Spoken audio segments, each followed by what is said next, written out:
सुष्मिता अपनी जेठानी शांति के साथ रहती थी।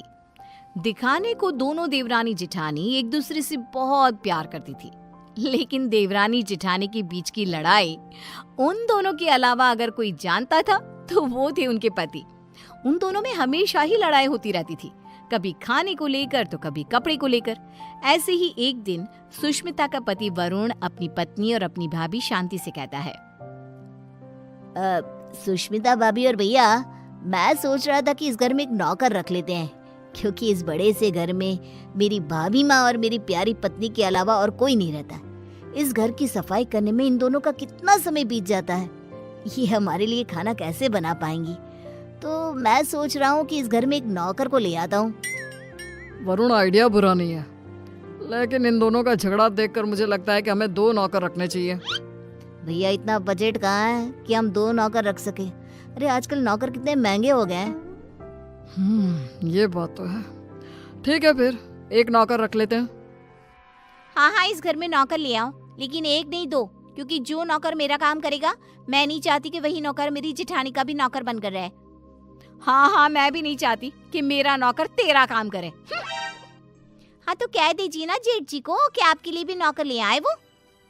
हाँ, मेरा पति मेरे लिए नौकर तो ले ही आएगा ना, क्यों नहीं लाएगा।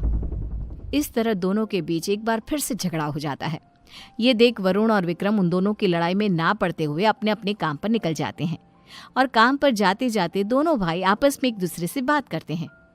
भैया, अगर यही हाल रहा तो हम लोगों को कभी भी खाना समय पर नहीं मिलने वाला। हाँ, तुम सही कह रहे हो वरुण, इसलिए आज शाम को ही हमें एक नौकर का बंदोबस्त करना होगा। इस तरह विक्रम और वरुण अपने काम पर चले जाते हैं, तो वहीं दूसरी तरफ सुष्मिता और शांति की बहस होती रहती है।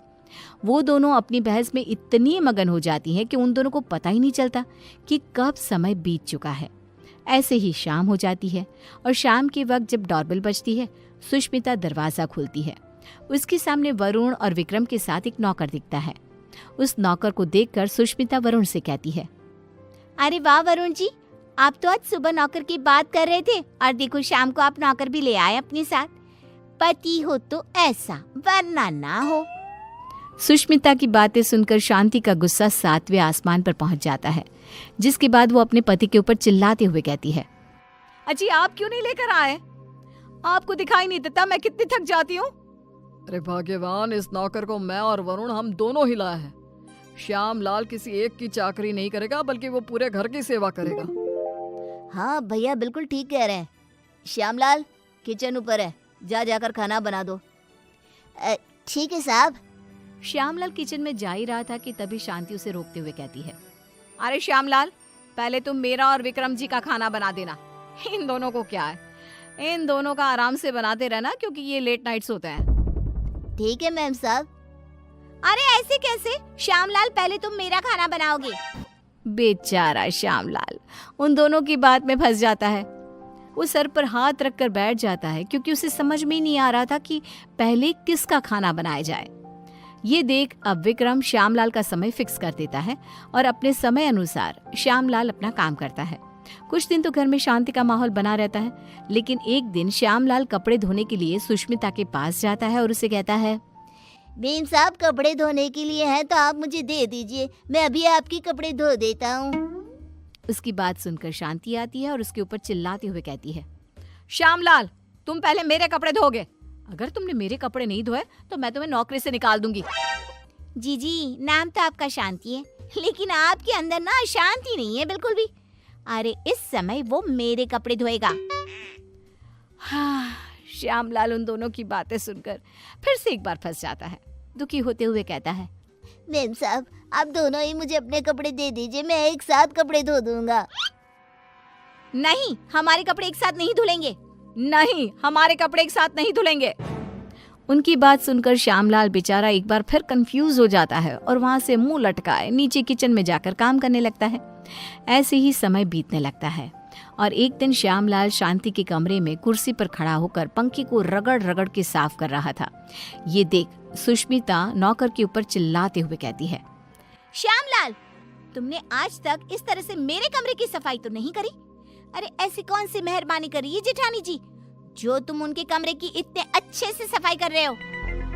श्यामलाल कुछ बोलता तभी शांति आ जाती है और सुष्मिता को जवाब देते हुए कहती है, देवरानी जी, आप कुछ नहीं बोल सकती क्योंकि अभी आपके कमरे की सफाई का समय नहीं आया है, तो आप मेरे कमरे में आकर अपना लेक्चर मत दो श्यामलाल को।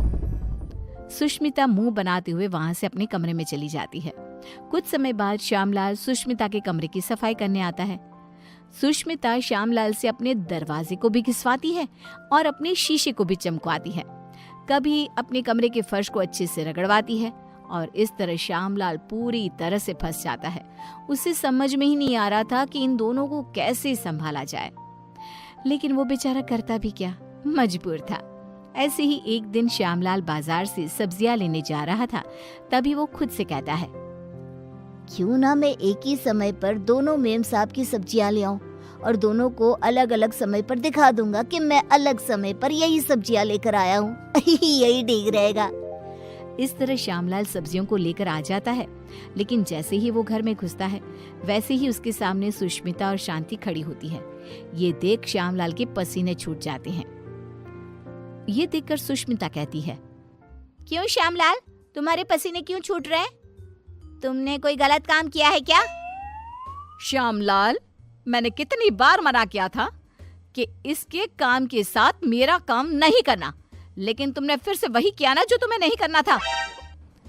इस तरह दोनों अब श्यामलाल को खरी खोटी सुनाने लगती है और इतना सुनने के बाद कोई नौकर उनके घर में काम कर ले, ऐसा तो हो ही नहीं सकता। इसलिए श्यामलाल ने जवाब देते हुए उन दोनों से कहा, मेम साहब माफ करना, लेकिन मैं आपके घर में और काम नहीं कर सकता क्योंकि एक ही काम दो बार करना बड़ा ही मुश्किल हो जाता है। अरे तो क्या तुम उसके पैसे नहीं ले रहे हो? उसकी ये बात सुनकर बेचारा श्यामलाल चुप हो जाता है और ना चाहते हुए भी उन दोनों का काम करना पड़ता है। अलग अलग समय पर एक ही काम 2 बार करता हुआ खुद को देख वो बहुत परेशान होता रहता है। परेशान होकर विक्रम और वरुण के पास जाता है और कहता है, साहब मैं और काम नहीं कर सकता, यहाँ एक ही काम 2 बार करना पड़ता है।